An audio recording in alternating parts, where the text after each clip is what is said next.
नमस्कार, आप देख रहे हैं कैपिटल टीवी उत्तर प्रदेश और मैं हूं आपके साथ पारुल त्रिपाठी।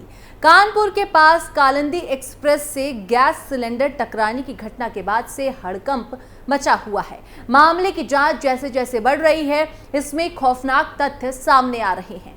सवाल उठ रहा है कि क्या कानपुर में थी गोधरा जैसी साजिश होने वाली? क्या है पूरा मामला? सब कुछ आपको विस्तार से बताएंगे आज की स्पेशल स्टोरी में। चलिए शुरू करते हैं। रेलवे ट्रैक पर सिलेंडर, बारूद और माचिस, क्या कानपुर में थी गोधरा जैसी साजिश? कानपुर में कालिंदी एक्सप्रेस को डिरेल करने की साजिश के तार आतंकवादियों से भी जुड़ते नजर आ रहे हैं। अब इस केस की जांच एटीएस के साथ साथ एनआईए भी करने पहुंच रही है। उधर पुलिस इस मामले में 10 संदिग्ध लोगों से शिवराजपुर थाने में पूछताछ कर रही है। पुलिस घटनास्थल के आसपास के इलाके व गांवों में सीसीटीवी के माध्यम से साजिशकर्ताओं की तलाश कर रही है। इस घटना पर राजनीतिक बयानबाजी भी शुरू होने लगी है। बीजेपी नेता गिरिराज सिंह ने इसकी तुलना गोधरा कांड से कर दी है। रविवार रात प्रयागराज में भिवानी जा रही कालिंदी एक्सप्रेस के सामने रेलवे ट्रैक पर रसोई में इस्तेमाल होने वाला भरा हुआ गैस सिलेंडर मिला था। चालक ने समय रहते ब्रेक लगाया, लेकिन फिर भी सिलेंडर ट्रेन की टक्कर से दूर जा गिरा। टक्कर से सिलेंडर कई जगह से पिचक गया। गनीमत रही कि इसमें ब्लास्ट नहीं हुआ। साजिश किस कदर गहरी थी कि इसका अंदाजा रेलवे ट्रैक के पास मिलने वाले बारूद, पेट्रोल से भरी बोतल और माचिस से लगाया जा सकता है।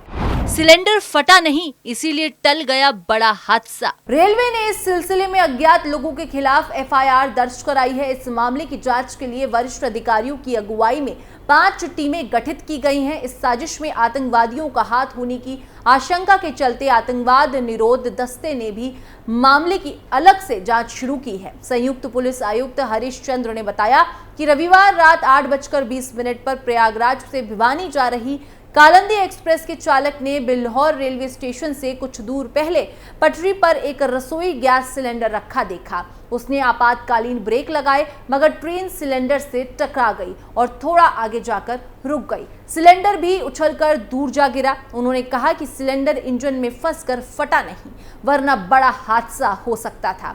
साथ ही अचानक आपातकालीन ब्रेक लगने से ट्रेन पटरी से उतर भी सकती थी। ट्रेन करीब 20 मिनट तक घटनास्थल पर रुकी रही और जांच के लिए इसे फिर बिल्हौर स्टेशन पर रोका गया। मौके से मिला मिठाई का डिब्बा, दुकानदार से पूछताछ। रेलवे ने इस संबंध में शिवराजपुर में अज्ञात लोगों के खिलाफ प्राथमिकी दर्ज कराई है। आरोप है कि पेट्रोल से भरी बोतल के अलावा एलपीजी सिलेंडर को पटरी पर रखकर विस्फोट की कोशिश की गई। मौके से मिठाई का एक डिब्बा मिला है। अब उस मिठाई वाले दुकानदार से भी पूछताछ की जा रही है। पिछले महीने भी कानपुर में ट्रेन हुई थी डिरेल। ये पहला मामला नहीं है। पिछले महीने 17 अगस्त को कानपुर में साबरमती एक्सप्रेस ट्रेन के 22 डिब्बे पटरी से उतर गए थे। इसकी पुष्टि रेलवे बोर्ड ने की थी। हादसा 17 अगस्त की देर रात 2:30 बजे कानपुर रेलवे स्टेशन के पास हुआ था। तब वाराणसी से अहमदाबाद जा रही साबरमती एक्सप्रेस गोविंदपुरी के पास पटरी से उतर गई थी। हालांकि इस हादसे में कोई हताहत नहीं हुआ था। ये संयोग नहीं, प्रयोग है, गिरिराज सिंह। उधर केंद्रीय मंत्री गिरिराज सिंह ने इस मामले में कहा कि देश में टूल किट काम कर रहा है। ये संयोग नहीं, ये प्रयोग है, ये ट्रेन जिहाद है। सिलेंडर, पेट्रोल, बारूद रखा गया। इस टूल किट के मास्टर कांग्रेस समर्थक कांग्रेसी हैं। गिरिराज सिंह ने कहा कि यह साफ है कि चाहत इनकी भारत को बर्बाद करना है। ये दूसरा गोधरा कांड होने वाला था। बता दें कि ये कोई पहला मौका नहीं जब किसी वजह से बड़ा रेल हादसा हुआ हो या हादसा होने से टल गया हो। इससे पहले अगस्त महीने में कानपुर में ही गोविंदपुरी रेलवे स्टेशन के पास वाराणसी से अहमदाबाद जा रही साबरमती एक्सप्रेस ट्रेन डिरेल हो गई थी। इस हादसे में 22 डिब्बे पटरी से उतर गए थे।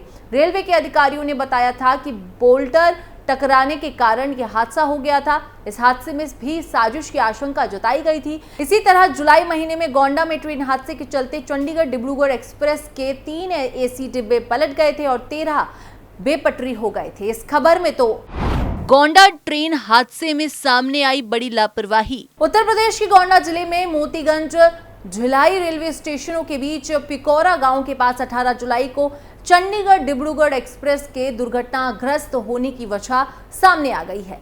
हादसे की जांच रिपोर्ट में रेलवे के इंजीनियरिंग सेक्शन की लापरवाही के चलते डिब्रूगढ़ एक्सप्रेस ट्रेन के बेपटरी होने की बात कही गई है। इसमें कहा गया है कि जिस जगह पर ट्रेन बेपटरी हुई वहां ट्रैक में 4 दिन से बकलिंग हो रही थी। बकलिंग के कारण 18 जुलाई को 70 किलोमीटर प्रति घंटा की रफ्तार से गुजर रही चंडीगढ़ डिब्रूगढ़ एक्सप्रेस की कुल 16 बोगियां पटरी से उतर गई थी, जिसके बाद 3 एसी कोच ट्रैक पर पलट गए थे। इस हादसे में 4 लोगों की मौत हो गई थी और 30 से अधिक घायल हो गए थे। डिब्रूगढ़ एक्सप्रेस के दुर्घटनाग्रस्त होने से पहले भिलाई के की मैन का काम देख रहे रेलवे कर्मी ने जूनियर इंजीनियर को फोन पर रेल ट्रैक के कमजोर होने का खतरा बताया था। सेक्शन के अफसरों ने ट्रैक पर सावधानी बरतने के लिए कोई संदेश नहीं लगाया, जिससे अपनी फुल स्पीड में चल रही डिब्रूगढ़ एक्सप्रेस हस्ताग्रस्त हो गई थी। रेलवे द्वारा गठित जांच कमेटी ने अपनी रिपोर्ट में लखनऊ रेलवे डिवीजन के अंतर्गत आने वाले भिलाई सेक्शन के इंजीनियरिंग डिपार्टमेंट को इस हादसे के लिए जिम्मेदार ठहराया है। रिपोर्ट में कहा गया है कि रेल ट्रैक की बंधाई ठीक नहीं थी, मतलब गर्मी के कारण फैलने से ट्रैक ढीला हो गया था और उसे ठीक से कसा नहीं गया था। हादसे से करीब 1 घंटा पहले मोतीगंज भिलाई के बीच ट्रैक की गड़बड़ी का पता चल चुका था। उसके बाद भी रूट पर सावधानी बरतने का संदेश नहीं लगाया गया। अगर सावधानी बरतने का संदेश लगा होता तो डिब्रूगढ़ एक्सप्रेस 70 किलोमीटर प्रति घंटे की बजाय 30 किलोमीटर प्रति घंटे की स्पीड से ही चलती और ये हादसा नहीं होता। हादसा 18 जुलाई की दोपहर करीबन 2:30 बजे हुआ। मोतीगंज के स्टेशन मास्टर को 2:30 बजे जानकारी दी गई थी। ट्रैक की गड़बड़ी डिटेक्ट होने के बाद अफसरों ने साइड प्रोटेक्शन करने और कॉशन बोर्ड लगाने की जहमत नहीं उठाई और डिब्रूगढ़ एक्सप्रेस को उसी ट्रैक पर फुल स्पीड से गुजरने दिया, जिसकी वजह से हादसा हुआ।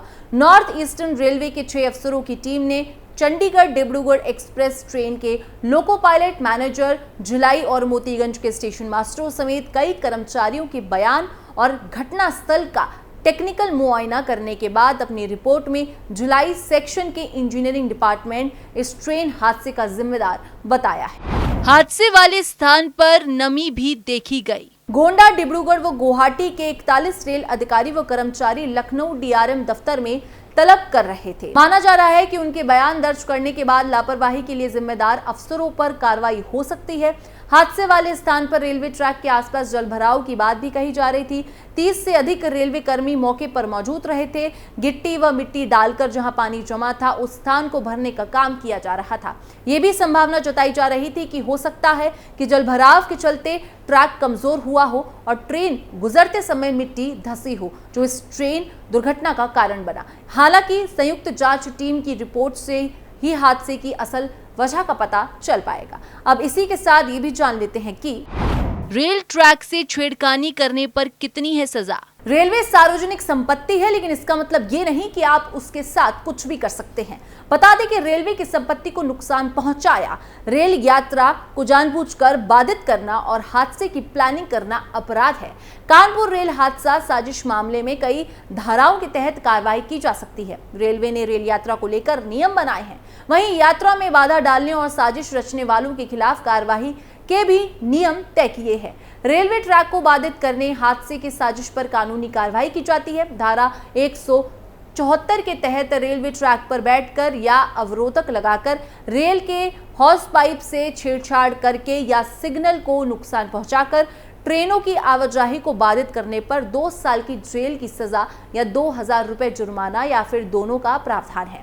अगर कोई रेलवे कर्मचारियों का नाम पे बाधा डालता है और उसके खिलाफ धारा 146 व 147 6 महीने की सजा या फिर 1000 रुपए का जुर्माना या फिर दोनों सजा हो सकती है।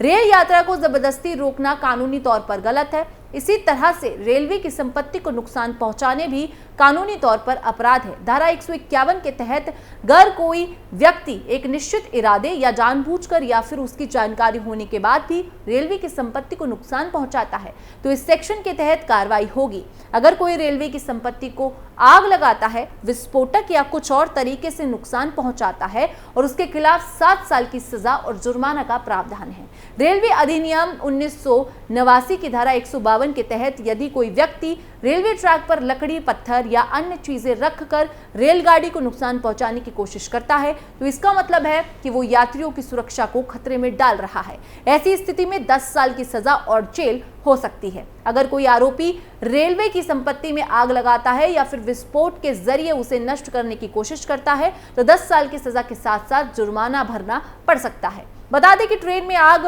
फैलाने या ज्वलनशील वस्तुओं ले जाने पर रेल अधिनियम 1989 की धारा 164 के अंतर्गत कार्रवाई की जा सकती है।